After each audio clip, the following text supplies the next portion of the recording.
உறவுகளுக்கு வணக்கம். மூச்சு திணறல் இதற்கு நிரந்தர தீர்வு.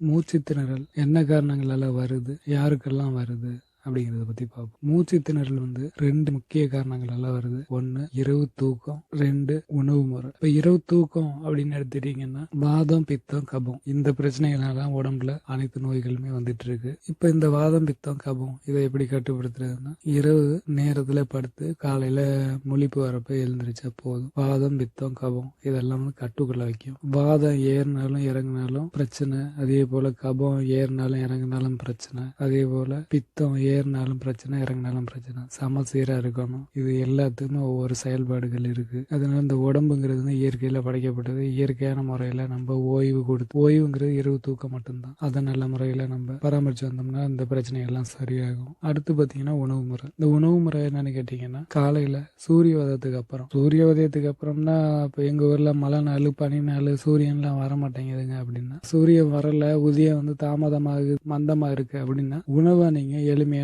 உணவு எடுக்கணுங்கிறது தான் அர்த்தம். எல்லாத்தையுமே காரணம் இருக்கு. செரிமானங்கிறது வெப்பத்தின் அடிப்படையில செரிக்கிறது. உடம்புல வெப்பம் இல்லை அப்படிங்கிறப்ப அதுக்கு தகுந்தாற் போல நம்ம எளிய முறையில செரிக்கக்கூடிய உணவுகளை நம்ம உணவா எடுக்கணும். காலையில அளவான உணவு எடுத்தீங்கன்னா போதும். செரிக்கக்கூடிய ஆவில வேக வைக்கப்பட்ட இது போல ஒரு உணவு பதார்த்தங்களை நீங்க எடுத்துக்கிட்டே வந்தீங்கன்னால சரியா இருக்கும். அப்புறம் மதிய உணவு. மதிய உணவு பொறுத்த வரைக்கும் எந்த கட்டுப்பாடும் இல்லை. உங்க விருப்பம், நீங்க என்ன வேணாலும் சாப்பிடுங்க. நல்ல உச்சி வெயில் அப்படிங்கறதான் டைம். இந்த 4 மணி நேரம் 6 மணி நேரம் அந்த மாதிரி இடைவெளிலாம் எதுவும் தேவையில்லை. உங்களுக்கு மதிய சாப்பாடு எப்ப பசிக்குதோ, சைவம் அசைவம் அந்த மாதிரிலாம் எந்த கட்டுப்பாடும் கிடையாது. இரவு நேரத்துல சூரியன் மறைறதுக்கு முன்னாடி நீங்க உணவு அறந்துறது சிறப்பா இருக்கும். மாலை உணவுங்கிறது அதுலயும் அளவா எளிய முறையில செரிக்கக்கூடிய உணவா நீங்க சாப்பிட்டீங்கன்னாலே உடம்பு ரொம்ப ஆரோக்கியமா இருக்கும்.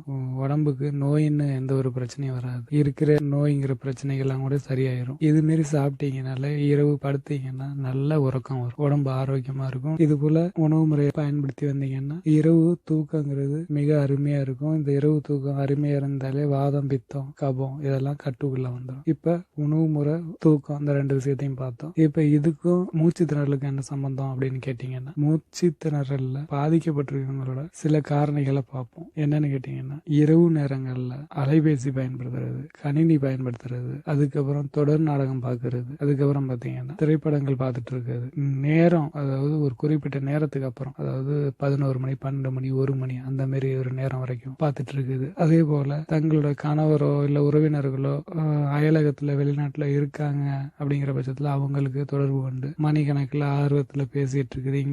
இங்க நடந்த நிகழ்வுகளை அங்க சொல்றது, அதே போல அங்க இருக்க சில செய்திகளை கேட்கறது. இது போல ஒரு மணிக்கணக்கில் எந்த நாட்டுல இருக்கீங்களோ அந்த நாட்டுல 9 மணி அப்படிங்கிறது தான் உறக்கத்துக்கு போறதுக்கு நேரம். 9 மணிக்குனா படுக்கைக்கு போயிருங்க. கடைபிடிக்கிறோமா நம்ம அப்படின்னு பார்த்தா இல்லை. ஏன்னா அயலகத்துல இருக்கவங்களை பொறுத்த வரைக்குமே அவங்களோட நேரம் நம்மளோட நேரம் மாறுபடும். அவங்களுக்கு ஓய்வு நேரத்துல நம்ம அவங்கள்ட்ட பேசுற மாதிரி இருக்கும். அவங்க நம்மளை விட்டு தனிமையில இருக்காங்க. அவங்களுக்கு நம்ம பேசினா ஆறுதலா இருக்கும், நம்ம பேசினா நம்மளுக்கும் மகிழ்ச்சியா இருக்கும். அப்படிங்கிற ஒரு சூழல்னால இந்த நேரங்கிறத நம்ம பொருட்படுத்துறது இல்லை. ஆனா உங்க மேல அக்கறை உள்ளவங்க இந்த விஷயத்த புரிஞ்சுக்கிட்டாங்கன்னா, உங்களுக்கு பிரச்சனை இருக்கு, இதுக்கு என்ன தீர்வு அப்படின்னு அவங்க புரிஞ்சுக்கிட்டாங்கன்னா அவங்களும் மாத்திக்குவாங்க. நீங்களும் உங்க மேல உங்களுக்கு அக்கறை இருக்கு, உங்க உடம்பு இருந்தாதான் மத்த எல்லாமே, உறவு, குழந்தை, மத்த எல்லாமே நீங்க வாழ்ந்தாதான் அவங்க எல்லாம் நிம்மதியா இருப்பாங்க. நீங்க கஷ்டப்படுறப்ப அவங்களும் கஷ்டம் தான் படுவாங்க.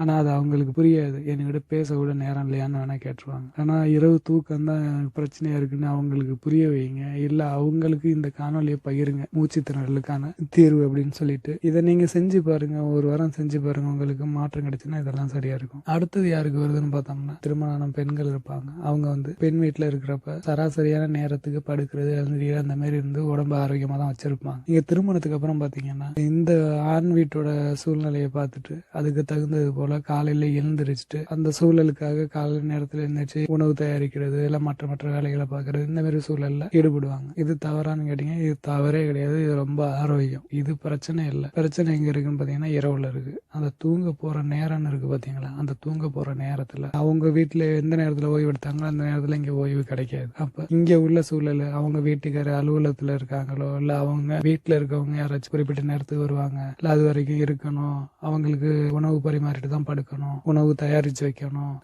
நேரத்துல தயாரிச்சு வச்சா கெட்டு போயிடும், அந்த மாதிரி பிரச்சனைகள் எல்லாம் மனதுல வச்சுக்கிட்டு இவங்க வந்து இந்த ஒரு விடயத்துக்காகவே கண் முழிப்பாங்க. அவங்க சராசரி நேரத்துல இருந்து அதிகப்படியான நேரம் கண் முழிப்பாங்க. அப்ப என்ன பிரச்சனை ஆகும்னு கேட்டீங்கன்னா தூக்கம் வந்து கேடும். பாதிப்புகள் அவங்களுக்கும் வர்றதுக்கு வாய்ப்பு இருக்கு. அதனால தூக்கங்கிறது இரவு 9 மணி, மறுபடியும் சொல்றேன், அதுக்கு முன்னாடி நம்ம தூக்கத்துக்கு தயாராகிடணும். அடுத்தது யாருக்கு வருதுன்னு பாத்தீங்கன்னா இந்த கர்ப்பிணி பெண்களுக்கு, குழந்தை பெற்றவங்களுக்கு. இவங்களுக்கு பாத்தீங்கன்னா கர்ப்பிணி பெண்கள் பாத்தீங்கன்னா பகல் நேரத்துல இந்த வாந்தி மயக்கம் இந்த மாதிரி பிரச்சனைகள், சின்ன சின்ன பிரச்சனைகள்ல பிரசவ வேதனை அப்படின்னு சொல்லக்கூடிய இந்த பிரச்சனைகள்லாம் ஆட்பட்டு அவங்களோட தூக்கங்கிறது நைட்டு போய் படுக்க போவாங்க. நைட்டும் இது போல பிரச்சனைகள்லாம் இருக்கும். முழிச்சு முழிச்சு உட்காந்துருப்பாங்க.